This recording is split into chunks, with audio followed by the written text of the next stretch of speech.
Okay, so I'm sitting in my classroom and I'm actually a little frustrated at the state of education, only because as a fourth grade teacher, the fact that I have fourth graders who cannot read independently at all is just like, one, what am I supposed to do?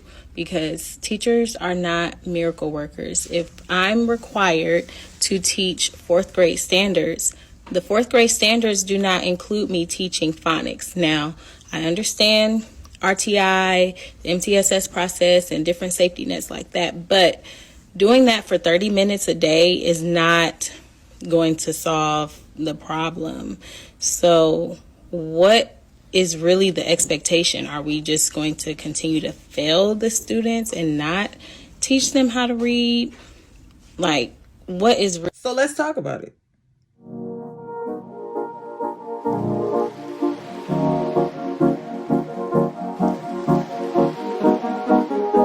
What's up? Welcome to my channel, the Pivot Strategist. You guys have seen the video, and rather the videos that have just kind of been circulating around all of social media, just about the state of education and the way that teachers feel just being in the classroom, right?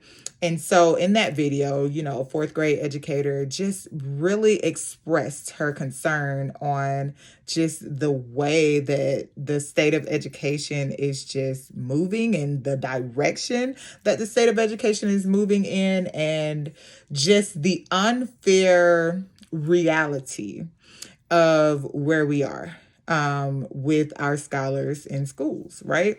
And so something that she something that she highlighted, let me just say that, something that she highlighted, I resonated with it, like it was like no tomorrow. And that was, just her grave concern of how she has fourth graders who are performing 2 to 3, sometimes even 4 grade levels behind. So we're talking about fourth graders who are performing on like a kindergarten, first grade level. Like, that's pretty deep. Let that sink in. I'll give it a minute.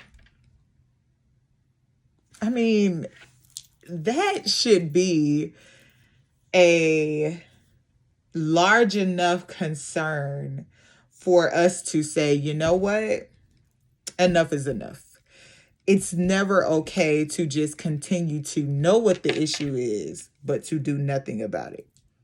Instead, teachers are like blamed for the progress of scholars. They're blamed for them not, being where they should be. When in reality, if a scholar comes to me in the fourth grade, 2 to 3 grade levels behind, then again, like the lady stated, we're not miracle workers. We just come here to teach, inspire, educate, mentor, whatever the case may be. This is what we come to do.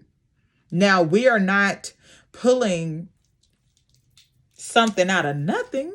Like, that doesn't make sense. And so one thing that truly popped in my mind was, I really believe that schools have become very soft.